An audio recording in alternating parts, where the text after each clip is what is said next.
Hello, ladies and gentlemen. Welcome again to Solo English, my channel in which I offer some exercises, some lessons, okay? And I have already talked about exams, mainly comprehension, language, and writing. Today, I'm going to shift to a new domain of teaching in the classroom. Methodology and teaching in the classroom is very important too. So I'm addressing my speech again to CLMEF students and new teachers also, new teachers who are teaching this year. So consider me as your colleague. I'm just colleague, and I am giving you this from my experience, what I have experienced, of course. Well, the main topic today is classroom management. Classroom management is very important because it is part of successful lesson. So, what is the classroom management? It is the fact of creating atmosphere of learning and working in the classroom, both for teachers and students. So, the title today is Classroom Management.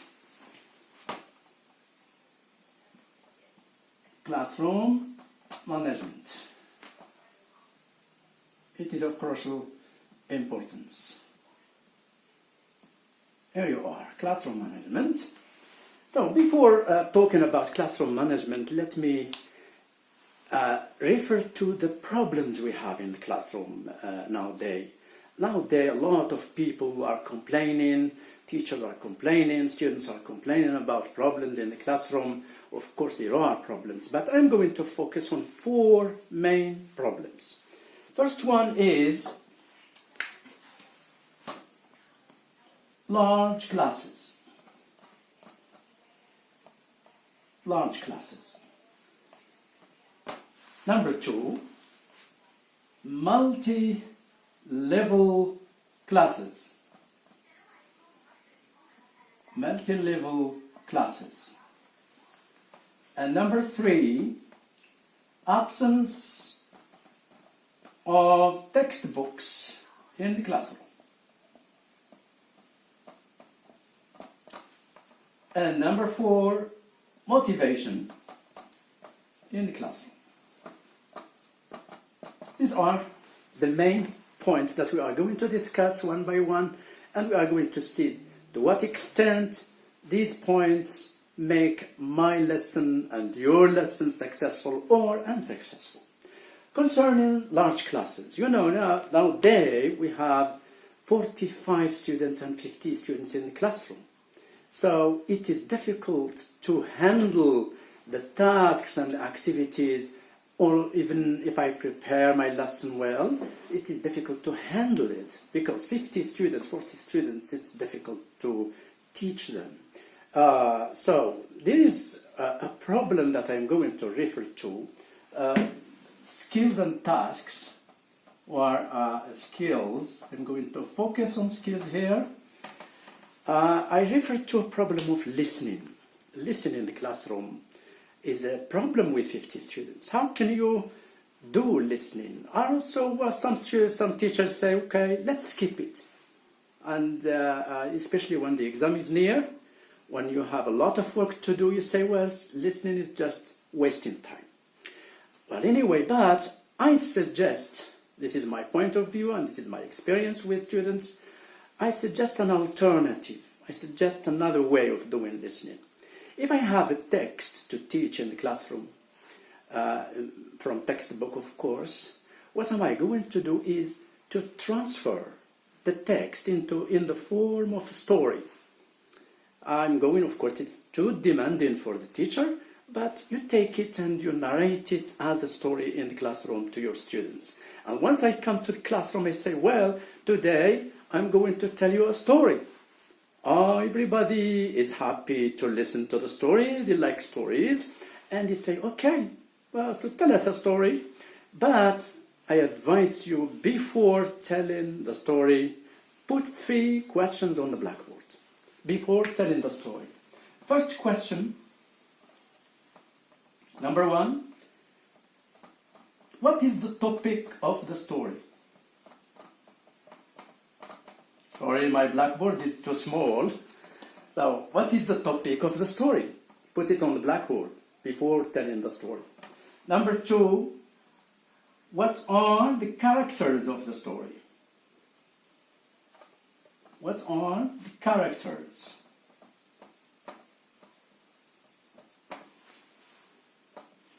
And number three, where does the story take place? Sorry for handwriting and the space of blackboard. Take place, very important. Here you are. So I put these three questions on the blackboard before telling the story, and students, why to put these questions? What is the role of these questions? These questions is a reason for students to listen to you. Of course, you are not going just listen, you say, well, listen to me, I'm going to tell you a story without giving a reason. No, you usually give a reason to students to do something. So, and some students are going to follow, to focus on the questions and to focus on the story at the same time. Maybe it's difficult to grasp the message, but anyway, this is the way of doing it. And when you finish your story, what are you going to do? You see let's answer the questions now. You see the students in the classroom. Okay, first question, maybe it's difficult topic, or we didn't get the topic, we don't know. Let it, okay, but you see the second one. What are the characters? Of course, you are going to mention the characters. And where does the story take place? Is it in Morocco? Is it in England? Is it in France? Is it in Australia? We don't know. So, anyway, when we answer these questions, you can do the second listening. Second listening, it will be maybe helpful. You are going to focus more on the questions. And then you clean the questions, you clean Blackboard. We pass to post-listening. In post-listening, okay, so when my students answer the question, three questions, I'm going to pass to the post-listening activity. There is a good way of using post-listening in this way. You say to your students, well, imagine one of your friends didn't come to the classroom, he was absent, and tell him the story in your own language, in your own way. And you let students repeat the story. Here, what are we doing here?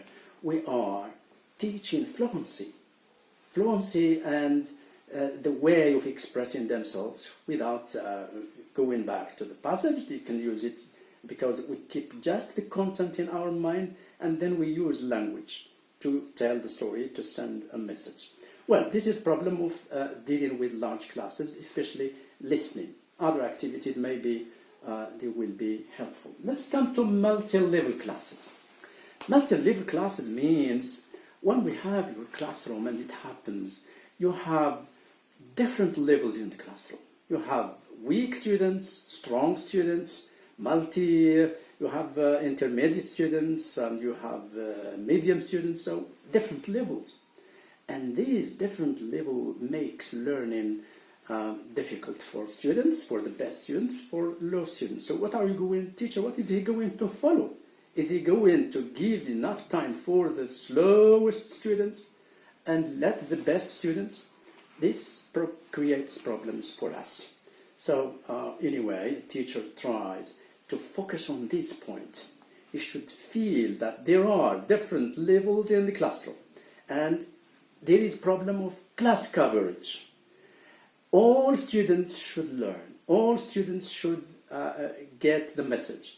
But sometimes, you know, some students who are low level, they sit at the back, and the teacher sometimes doesn't care because, well, it's a question of timing. Timing is very important in the lesson. When we have 15 minutes or 10 minutes for each task, and you spend 30 minutes, it means the lesson will be not successful. Okay, let's pass to absence of textbooks, and this happens mainly in our classroom like Common Core or first year or second year, when you come to the classroom, what do you do here? Try to see the students who have got their books. But when you have spent 15 minutes or 13 minutes and you say, okay, open your books, let's read the text. And the students, you create a chaotic situation. Why? Because 20 students are without books. So what do? They get up and they go to other classes and they bring books from other classes. They create problem to other teachers, they create problem to administration, they create problem to you as teacher. So what do we do here? Try to check if they have books in the beginning. Okay, this is how to avoid this problem. Concerning motivation, it's very important. It's the point that makes my lesson successful or unsuccessful. Well, motivation, so I'm going to focus on motivation.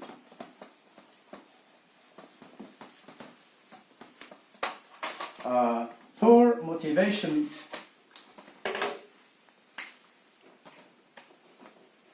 again I write motivation here. What does it mean, motivation? It means students are willing to learn. Your classroom is dynamic, is active. And motivations derives from 4 sources. First one is teacher.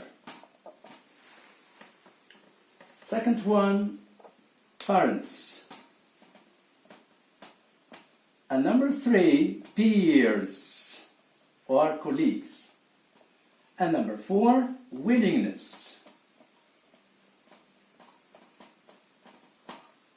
Willingness. Let's explain this one by one again. So motivation is not just teacher who creates motivation, but there are other sources. The first teacher, of course, he is responsible in his classroom to create motivation, to make students learn, to make students understand. So, especially we are referring here to the teacher when a student gives an answer, try to use positive reinforcement. Positive reinforcement is saying, well, very good, excellent, go on Ahmed, go on Karim. Why? Because names, when you give a name in the classroom, the students feel that he is proud. Oh, the teacher knows me, knows my name, and he's encouraged to learn. He's encouraged to participate. He's encouraged to be active member in the classroom.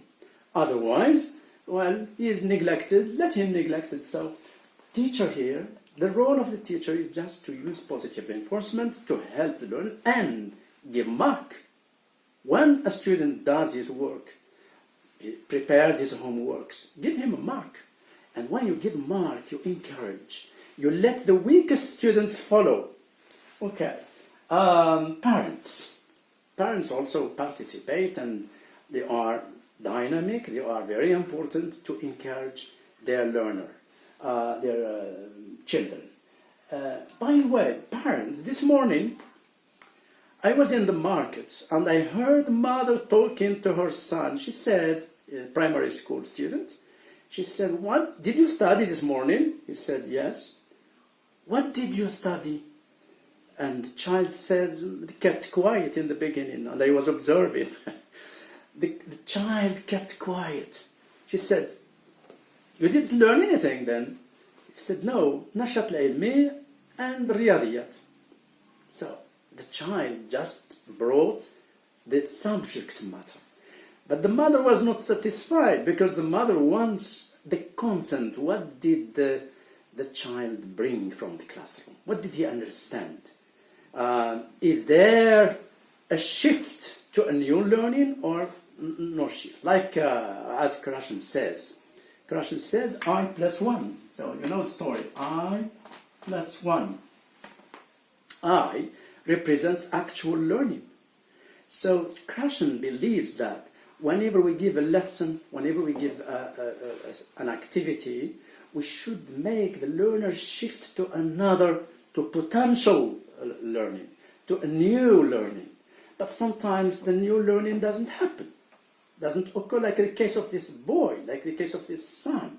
He just says, well, mathematics and nashat al-ilmi. So learning here maybe didn't take place. Anyway, so here, peers. So as I said, parents here must encourage their children, maybe by giving presents, maybe by controlling them. This is even sometimes when the father or mother is harsh with the children, but this is sense of learning. Okay, peers. So what is the role of students between themselves, males, females, you know, when we have the same age in the classroom? It is competition. We should encourage them to learn through competitions, cooperative learning in the classroom. When they work together, one finds himself that he is good at English, but the others say, well, I'm going to be like him or like her. So why not? This is the problem of peers in the classroom. It's a good way of creating competition in the classroom. Willingness, what does it mean? Is one student is willing to learn without using reinforcement, without punishing, without doing anything. So he is willing because maybe he's motivated to be to be a doctor in the future, to be an engineer, to be a teacher, I don't know. So the willingness concerns the learner himself. It is a learner-centeredness. When the learner feels that he is willing to learn, you don't need to motivate him or her. Okay. This is willingness. And another question now. Another question, what is a successful lesson? What is successful lesson? Most people or most teachers believe that a successful lesson is to have a good lesson plan, to prepare well.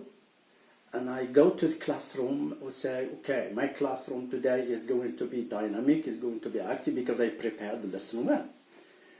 In fact, it is not. Let me explain. Here, teacher and students. Teacher uses his performance. And students learning activities.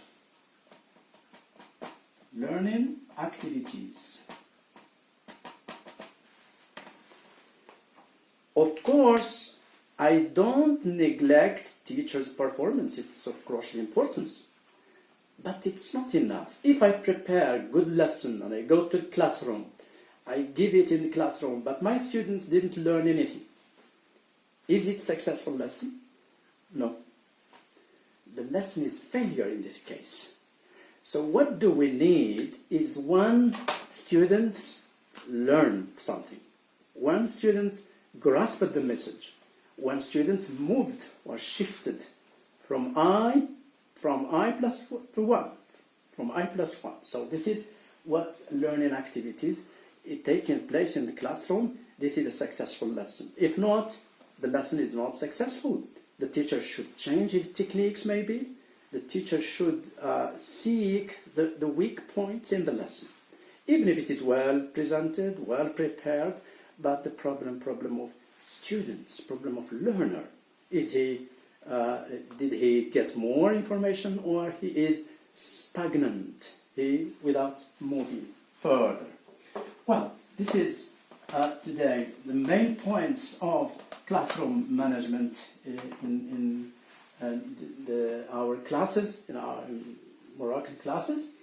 And forgive me, I give you a question as homework to do it. I'm not imposing it, but it's homework. Try to write a paragraph about it. To what extent can we say that a teacher, as controller, hinders learning in the classroom? So you can take this question and try to write a paragraph about it.